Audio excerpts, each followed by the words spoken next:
अस्सलाम वालेकुम मुंहिंजा सिंधी भाइरो मां तव्हांखे वेलकम कयां थो हिन पंहिंजे यूट्यूब वीडियो में। अॼु मां तव्हांखे ॿुधाईंदुमि त टिकटॉक ते वीडियो कीअं अपलोड कबो आहे। टिकटॉक अहिड़ो प्लेटफॉर्म आहे जिते तव्हांखे 15 सेकेंड ऐं 10 सेकेंड जो वीडियो अपलोड करिणो आहे। उते तव्हां पंहिंजे वीडियो जेको स्टार्टिंग में हुकअप स्टार्टिंग आहे उन में जेको तव्हां अहिड़ो थोरो यानी एंटरटेनमेंट रखिणो त जेको तव्हांजो वीडियो ॾिसे थो उहो तव्हांजे वीडियो खे ॿियनि लाइक बि करे ऐं कंप्लीट तव्हांजो वीडियो बि ॾिसे ऐं तव्हांखे उहो फॉलो बि करे। ठीकु आहे न। अहिड़े हिसाब सां तव्हां जीअं कंटेंट ठाहींदा कहिड़े हिसाब सां ठाहींदा हो त उन हिसाब सां मां तव्हांखे ॿुधाईंदुमि। ऐं सभ खां पहिरियों तव्हांजो वीडियो जेको त फुल एच डी हुजणु खपे ऐं उन खां अलावा अगरि तव्हां मज़ाइया हो ठाहियो था वीडियो ओड़े हिसाब सां त तव्हां उहो सुठो को फनी वीडियो ठाहे सघो था जंहिंमें तव्हां वायरल थी सघो था। ऐं उन जे हिकिड़ी यानी कि बैक साइड यानी कि बैकग्राउंड म्यूज़िक हूंदी आहे, उहो जेको ट्रेंडिंग साउंड हलंदो आहे जंहिं टाइम यानी कि को सॉन्ग ट्रेंडिंग में हलंदो आहे या को म्यूज़िक हली अहिड़े हिसाब सां तव्हां उहो पंहिंजो वीडियो में बैकग्राउंड म्यूज़िक हणी सघो था, तॾहिं तव्हांजो वीडियो वायरल थींदो। ऐं मां तव्हांखे अहिड़ी अहिड़ी सेटिंग ॿुधाईंदुमि अॼु हिन वीडियो में टिकटॉक जे हवाले सां जेको तव्हां इंशाल्लाह तव्हांजो वीडियो वायरल थींदो ऐं उहा तव्हांजी आई डी बि वायरल थींदी ऐं तव्हां बि लाइक तव्हांखे मिलियन लाइकूं तव्हांखे मिलंदियूं ऐं मिलियन तव्हांजा फॉलोवर थींदा। हलो मां तव्हांखे न ॿुधाईंदुमि पंहिंजे हिन वीडियो में त टिकटॉक जूं कहिड़ियूं कहिड़ियूं सेटिंगूं रखबियूं आहिनि ऐं कहिड़ा कहिड़ा वीडियो कीअं यानी कि अपलोड कबो आहे ऐं कीअं ट्रेंडिंग ते म्यूज़िकल थी उहा तव्हांखे पंहिंजे हिन वीडियो में एड करणी अहिड़े हिसाब सां मां तव्हांखे ॿुधाईंदो हलंदुमि। अचो त मां तव्हांखे मोबाइल जी स्क्रीन ते वठी हलंदो ऐं तव्हांखे उते मां पूरो तरीक़ेकार ॿुधायां थो जीअं यानी कि मां कंदो आहियां वीडियो में ईअं तव्हां कंदा हलो त इंशाल्लाह तव्हां बि सिखी ईंदो ऐं तव्हांजी आईडी वायरल थींदी। हलो था मोबाइल जी तरफ़। त असां अची वियासीं मोबाइल जी स्क्रीन ते। सभ खां पहिरियां असांखे टिकटॉक जे हिसाब सां पूरी ट्रिक्स सम्झणियूं आहिनि ऐं कीअं असांखे टिकटॉक यूज़ करिणो आहे।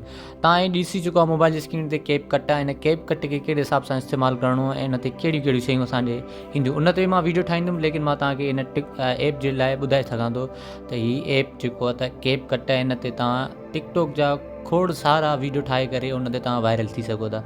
फ़िलहाल मां हिन खे छॾियां थो छो त तव्हां लाइ हिन ते मां बाद में वीडियो ठाहींदुमि। पहिरियों मां तव्हांखे टिकटॉक जी पूरी गाइडेंस ॾींदुमि ऐं उन ते टिकटॉक ते पूरो टॉपिक ॿुधाईंदुमि त टिकटॉक ते वीडियो कीअं अपलोड कबो ऐं कीअं ठाहिबो आहे। सभ खां पहिरियां असां हाणे हलंदासीं टिकटॉक ते ऐं उन टिकटॉक में असांखे जेको आहे त चेक करिणो आहे कहिड़ियूं कहिड़ियूं शयूं यानी कि हलंदियूं हिन ते ट्रेंडिंग में। जीअं AI फीचर अची विया आहिनि, तव्हांखे AI जनरेट अहिड़ो कुझु ठाहे सघो था।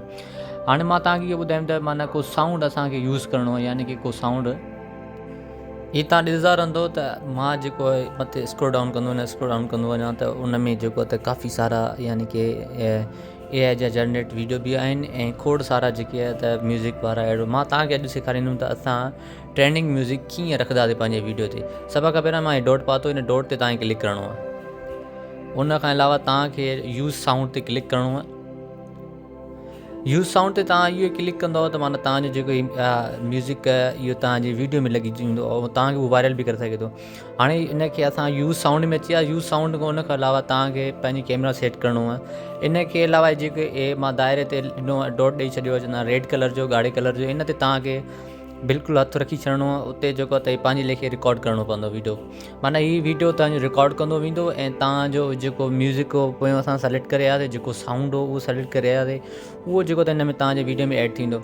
ऐं तव्हां ई मथां ॾिसो सघो था त हीअ जेको त तव्हांजे हिन वीडियो जी कुझु सेटिंगियूं आहिनि, कुझु तव्हां हिन में पंहिंजे वीडियो खे ठाहे बि सघो था, कुझु अहिड़ा टेम्पलेट बणी सघो था, कुझु ऑटो जनरेट पंहिंजे लेखे वीडियो थींदो आहे या स्लो मोशन लॻंदो आहे, कुझु एमेजॉन ऐं कुझु उन खां अलावा कुझु टाइपिंग बि असां लिखी सघूं था असांखे। ऐं उन खां पोइ तव्हां पूरो करे हिन में हलंदो तव्हां नेक्स्ट में, पर नेक्स्ट में न हलणो। मां तव्हांखे अहिड़ियूं अहिड़ियूं शयूं ॿुधाईंदुमि जीअं ही ऑटो कट आहे। हिन ऑटो कट में तव्हांखे अहिड़ा अहिड़ा कुझु मिली वेंदा जंहिंमें तव्हांजो पंहिंजो कुझु शाइरी हूंदियूं, कुझु नओं साउंड हूंदो, कुझु हिन में कलर्स हूंदा जेको तव्हांजे चहिरे खे अञा बहितरीनु ठाहींदा। उन खां पहिरियों हीअ ॾिसो त मां तव्हांखे सेलेक्ट कंदो हलां ऐं मुंहिंजे हिन वीडियो जो कलर चेंज थींदो वेंदो। हीअ सारा ॾिसी सघो था। हिन ते अलॻि अलॻि साउंड बि लॻी सघनि था, अलॻि अलॻि शेर शाइरी बि थींदी ऐं इन खां अलावा अलॻि तव्हांजे फिल्टर बि ईंदा, यानी कि हिनखे फिल्टर चयो वेंदो आहे। ऐं नॉर्मल जीअं हाणे सिंधी में चइबो आहे त हुन में जेको आहे त तव्हांजा कलर माना चेंज थींदो रहंदो, कैमरा जो साफ़ कलर थींदो, थोरो ब्लैक कुझु अहिड़ो टाइप जो। इन खां बावजूदि मथां तव्हां ॾिसी सघो था हीअ जेको आहे ऑटो कट वांगुरु हिकिड़ो ऑप्शन आहे जेको हीअ ऑटोमेटिक तव्हांजो वीडियो जनरेट थींदो आहे। ऑटोमेटिक तव्हांजो वीडियो जनरेट जो हाणे मां हिनखे क्लिक कयुमि त इहो ऑटोमेटिक जनरेट थी वियो वीडियो। हिते हाणे जेको त तव्हांजे वीडियो खे ऑटोमेटिक स्लो मोशन में लॻी वेंदो ऐं ऑटोमेटिक थोरी कुझु अहिड़ियूं सेटिंगूं जेको असां यानी कि नए यूज़र खे न आहिनि करणियूं, जेको टिकटॉक ते नओं हूंदो उनखे बिल्कुलु बि न करणु ईंदो, उहो तव्हांखे टिकटॉक करे ॾींदो पाणे। उन खां बावजूदि तव्हांखे हितां सिलेक्ट करिणो आहे। जीअं हाणे मां हीउ शेरो शायरी सिलेक्ट कंदुमि, उन खां बाद में मां हितां हाणे हलंदुमि नेक्स्ट। हीउ रेड कलर जो नेक्स्ट आहे, ॻाढ़े कलर जो, इन खे मां नेक्स्ट कंदुमि। मां हिन खे नेक्स्ट क्लिक कयुमि। इन खां असां अची वियासीं हाणे आख़िरी स्टेप ते। आख़िरी स्टेप ते तव्हांखे कुझु लिखिणो आहे हिते, ऐं कुझु इन में अहिड़ा हैशटैग ॾियणियूं आहिनि, सम्झो ॻाल्हि। ऐं बहितरीनु तव्हांखे हेठों जीअं लोकेशन लॻी पई न, लोकेशन ते तव्हांखे पंहिंजी वीडियो जी लोकेशन ॾियणी आहे, माना टिकटॉक ते ॿुधाईंदो त छा छा आहे। ऐं जीअं मां हैशटैग ते पातो, इहा हैशटैग ते तव्हांजो जेको त हैशटैग ॾींदो न, तव्हांखे टिकटॉक पाण ई सजेस्ट कंदो त कहिड़ियूं कहिड़ियूं शयूं तव्हां पंहिंजी वीडियो ते हणी सघो था। थैंक यू कैपकट या उन खां अलावा जेके ट्रेंडिंग में हलनि था, फॉर यू ऐं trending for U page Karachi Pakistan, अहिड़े टाइप जा कुझु ईंदा वर्ड जेको तव्हां पंहिंजे वीडियो खे हणी सघो था। छो त मां कराची में आहियां, इन जे करे मुंहिंजे लाइ हीअ कराची वारा अखर सजेस्ट करे थो, ऐं उहे अल्फाज़ सजेस्ट कर जेको हिते ट्रेंडिंग में हलनि था। अगरि तव्हां वीडियो खे ड्राफ्ट में रखी सघो था त उहे ड्राफ्ट वारो इन खे पोस्ट कंदो त फ़ौरन तव्हांजो वीडियो पोस्ट थींदो। इन खां बावजूदि तव्हांखे खोड़ सारियूं अहिड़ियूं सेटिंग मिलंदियूं। इंशाल्लाह मां तव्हांखे वधीक टॉपिक ते ॿुधाईंदुमि। तेसिताईं अल्लाह हाफ़िज़।